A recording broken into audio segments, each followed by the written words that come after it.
Hello children, due to some inconvenience technical problem, I am continuing the last video. See, in the last video we discussed about two type of nitrogen fixing bacteria, that is symbiotic and then associative. Now we are discussing about the free living nitrogen fixing bacteria. In the free living nitrogen fixing bacteria, the bacteria which will be present freely in the soil. Okay, for example, if I say you the plant is here, okay, if the plant is here and then roots are here, this bacteria will be somewhere else, somewhere far else, but they are fixing what? Atmospheric nitrogen, and then they are giving much more nitrogen quantity to the soil. As soil will be rich due to the nitrogen, then automatically plant will be getting. Okay, that's what it is called, free living. And then these free living bacteria will be again not showing any kind of the special structure, and they don't form any specialized structure where we saw in the symbiotic association. Symbiotic association plant showed nodule formation, no, like that here there will be no any kind of the formation of specialized structure, but they will be present in the soil in the free manner, and then they are playing very important role in the fixation of the nitrogen. And here also this bacteria also having the enzyme, that is nitrogenase enzyme, in almost all the protozoa like bacteria, cyanobacteria, what I said. Okay, and here these free living organisms or free living microbes means what? They don't form any specialized structure with the plant, but they live free in the soil,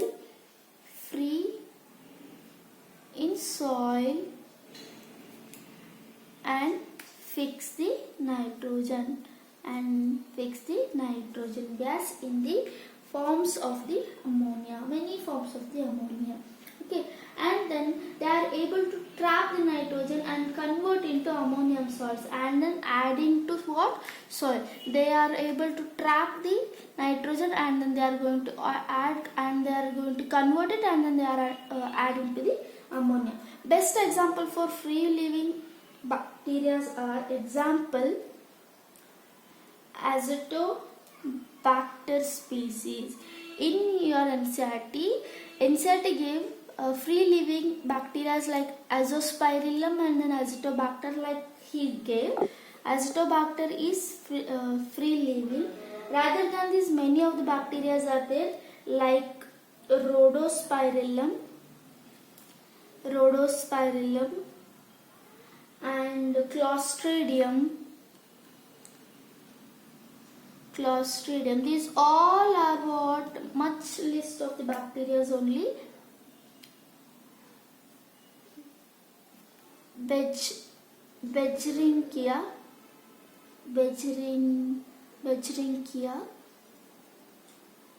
These are the examples of what? Free living nitrogen fixing bacteria.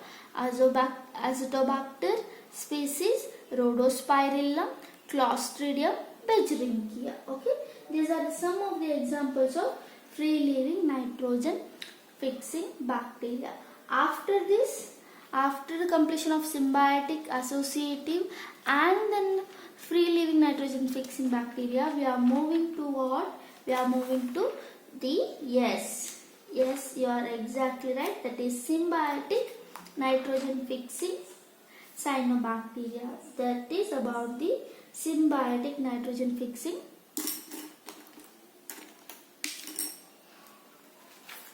Now see children, we finished this also.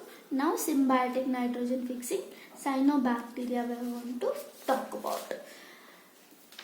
Now in the fourth group we are going to discuss about symbiotic nitrogen fixing what?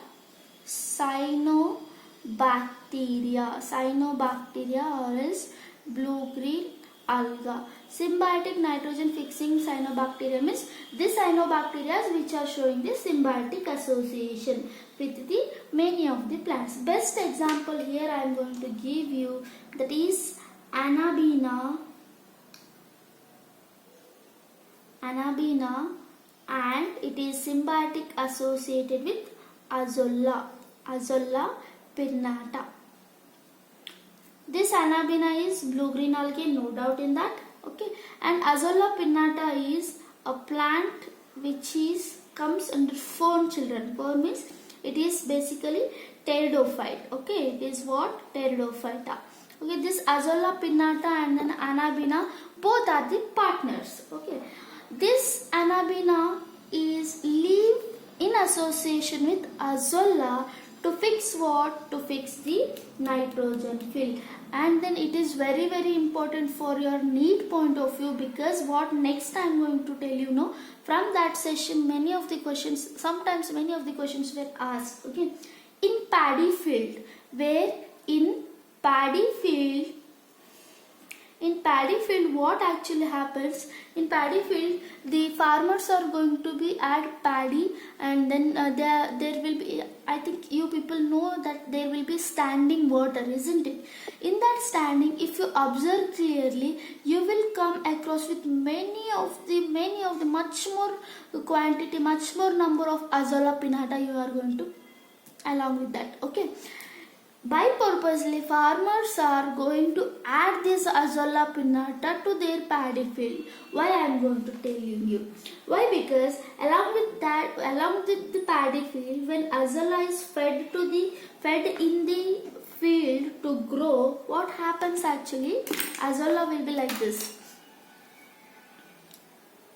Okay, heart-shaped leaf will be Azolla pinnata, and then it is very small in structure actually, and on this Azolla there will be, on the leaves of Azolla, in the leaf cavity of Azolla, what will be? The Anabaena is present in the leaf cavity of what? Azolla. In the leaf cavity of Azolla, the Anabaena is going to present. Okay, in the leaf cavity of Azolla, the Anabaena is grows. When this Anabaena grows, the Anabaena will be giving what? Anabaena is giving nitrogen to whom? Azolla. Okay, when Azolla is going to take this nitrogen, the Azolla will get much more number of nitrogen fixation. Okay, now you may get confusion. What is the help of this Azolla to the paddy field? Yes, of course, when this Azolla as it is very small plant, its growth capacity is more. When its life cycle finishes off, when the nitrogen fixation everything goes on, this Azolla will die. Okay, when this Azolla dies up, then what happens? It adds nitrogen which is used by the rice field. Now you got, when the Azolla's cavity is having Anabaena, this Anabaena, due to this Anabaena, nitrogen will fix for the Azolla. When this Azolla dies, then due to that decomposition, due to that dyed material, due to that material, what happens? Indirectly the paddy field will get what? The nitrogen rich content. That nitrogen rich content will be there in the field. This is a best example for symbiotic nitrogen fixing cyanobacteria. Anabaena associated with what? Azolla. This is not there in your NCERT, but it is quite important for you point. Next, now we are going to discuss about the fifth one, that is free living BGA, that means blue-green algae. Example for free living blue-green algae, many of the examples are there. One of the example is Anabaena, just now we discussed. Nostoc, you people very familiar with the nostoc, and then Oscillatoria, etc. These all are what? These all are the blue-green algae which are free living. These cyanobacteria are able to fix nitrogen with the help of specialized cell which is called heterocysts. I think you people are remembering the word heterocyst. Using the exam again, the nitrogenase only. If I draw the nostoc diagram, nostoc is filamentous blue-green algae, isn't it? In here, there will be a specialized cell which is of having very thick cell wall. Here what happens, this is called heterocyst. This heterocyst is very helpful for what? Nitrogen fixation. During your first PUC only you heard about this nostoc, and then there is a diagram of nostoc also. It will be having mucilaginous sheath, etc. Okay. Along with nitrogen fixation, this nostoc will be, or is this heterocyst is showing for some of the photosynthesis also. Okay. This is the one of the very best example for free-living cyanobacteria. Free-living cyanobacteria example, Anabaena, nostoc, and then Oscillatoria. In these organisms, in these blue-green algae, there is specialized structure which is called heterocyst, is going to helpful for the symbiotic association. And then we are almost near to our end of the chapter. And then last one, the most importantly, the last one is about the mycorrhiza. We are discussing about what? Mycorrhiza. Mycorrhiza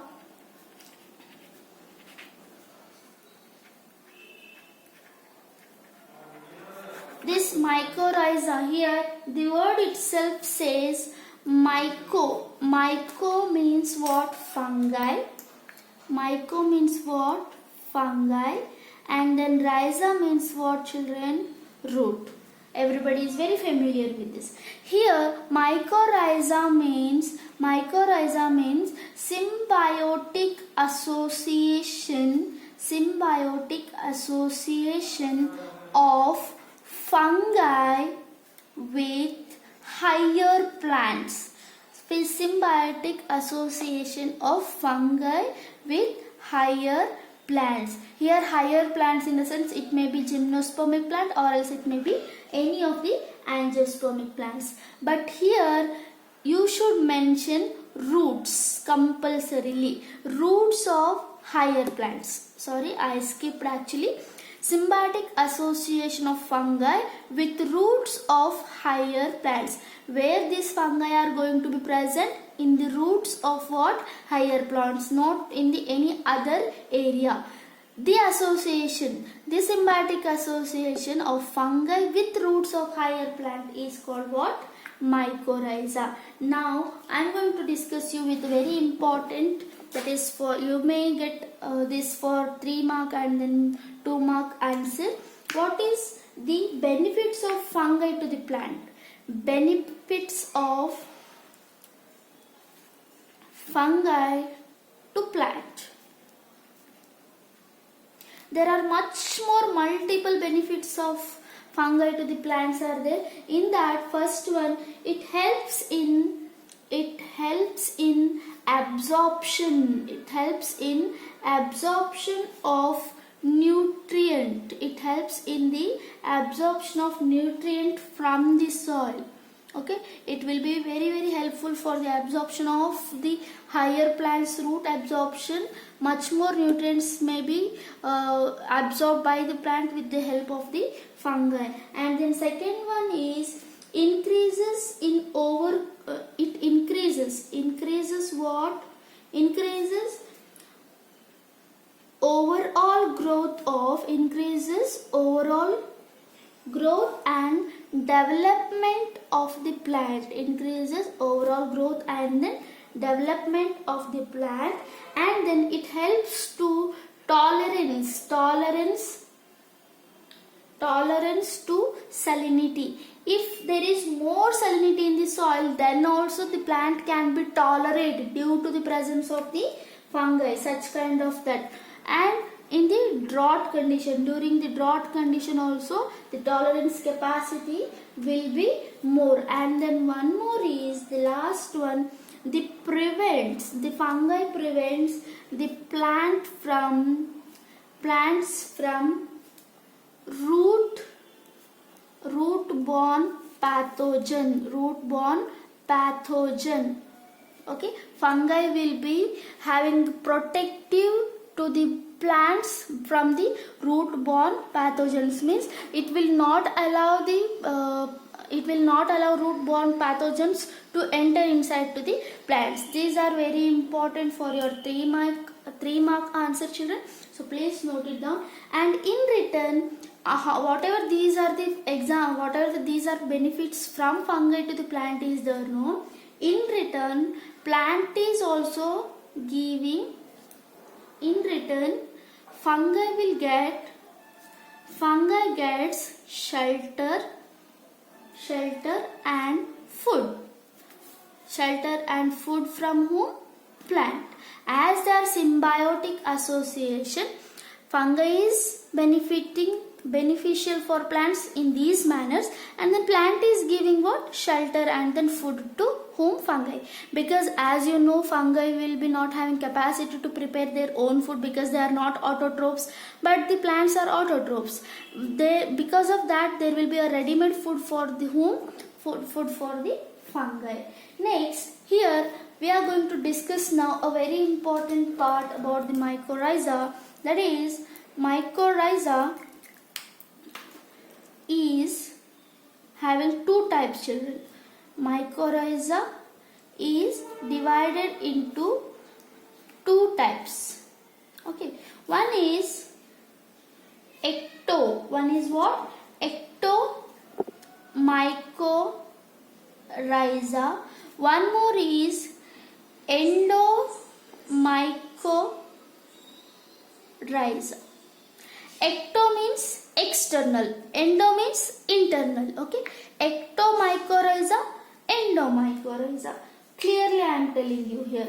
Here the ectomycorrhiza, here what happens? They present majorly external surface of the root. Means I mean to say, if I say this is the root, okay, if I say this is the root of the higher plants, here what happens? The mycelia, the fungi will grow on the surface or else external to what? Root, and their hyphae, their mycelia will penetrate somewhat inside to the root. If I take the anatomical section, it will just look like this. I think everybody know anatomical section of the root. There will be outer epidermis, isn't it? And then next there will be pericycle. Then next there will be cortex and all. Okay, this is the cortex region. Okay, when I say this mycelium, this fungi is growing on the surface of this, what happens? That hyphae penetrates up to the pericycle. That's what it is called ecto. Okay, it won't move towards the cortex. But whereas in endomycorrhiza, they will enter up to the what? The cortex region. If I draw the anatomical view, how it will be? This is epidermis, this is pericycle, this is the cortex region. To the very deeper cortex region also what happens? The mycelial growth will be there. The two very deeper inside there will be the growth of the hyphae of the fungi. That's what it is called endomycorrhiza, and this is called what? Ectomycorrhiza. Example for ectomycorrhiza is, many of the examples are there. As ectomycorrhiza example, I am going to give you the fungal example also I am going to give you, and the plant example also, because this is symbiotic association, no? That's what. Here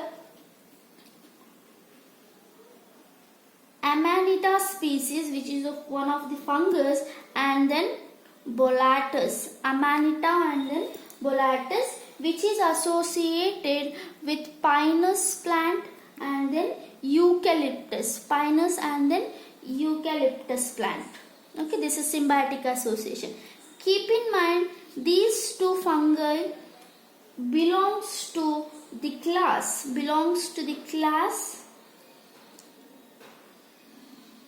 Basidiomycetes. This is very important. Okay, for your NEET point of view, many of the time they ask ectomycorrhizae are belongs to the class whom?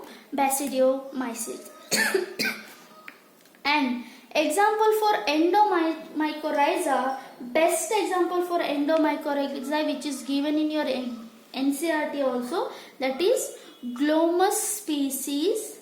Along with this I am going to give you Gigaspora species also, and these two fungi which is associating with many of the angiosperms like orchids and then coffee plant, coffee and then orchid belongs to angiosperms. Now here this fungi belongs to the class Zygomycetes. What? This fungi belongs to the class Zygomycetes. Ectomycorrhiza belongs to the class, ectomycorrhiza means these fungi belongs to the class Basidiomycetes. Endomycorrhiza fungal belongs to the class Zygomycetes. This is for your NEET point of view. Those who are preparing for the NEET, this will be helpful for you. That's what I am going to explain you. Now let us discuss about worm fungi. Okay, worm mycorrhiza. What does actually worm mycorrhiza means? This is the last point. Worm means vesicular arbuscular mycorrhiza. Vesicular arbuscular mycorrhizae. I hope everybody is able to visible clearly.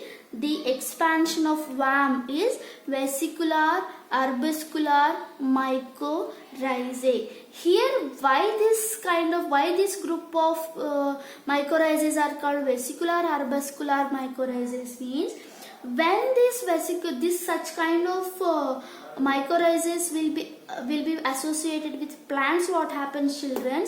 Actually they are what? They belongs to endomycorrhizas. Okay, keep in mind the worms belongs to endomycorrhizae. So I am showing here only.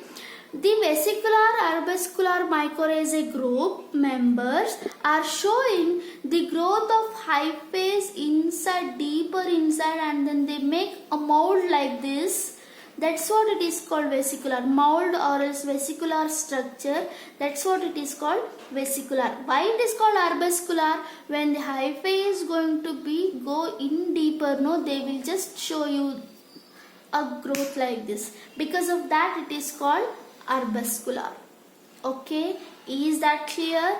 I hope everybody is clear about worm mycorrhiza. Worm means what? Vesicular arbuscular mycorrhizae. Why it is called so? Because it is one of the kind of endomycorrhizae. As being endomycorrhizae, the hyphae is going very deeper into the plant's root, and when it is grown up to the cortex region, they are making what? They are making the vesicular structure and as well as some specialized structure. Because of that it is called vesicular arbuscular mycorrhizae. And this is the end of the chapter, children. So see, I would like to tell you that nowadays many of the biofertilizers are available commercially in the market, and farmers are using these regularly in their fields. For what? To enrich the soil nutrient and to reduce the dependent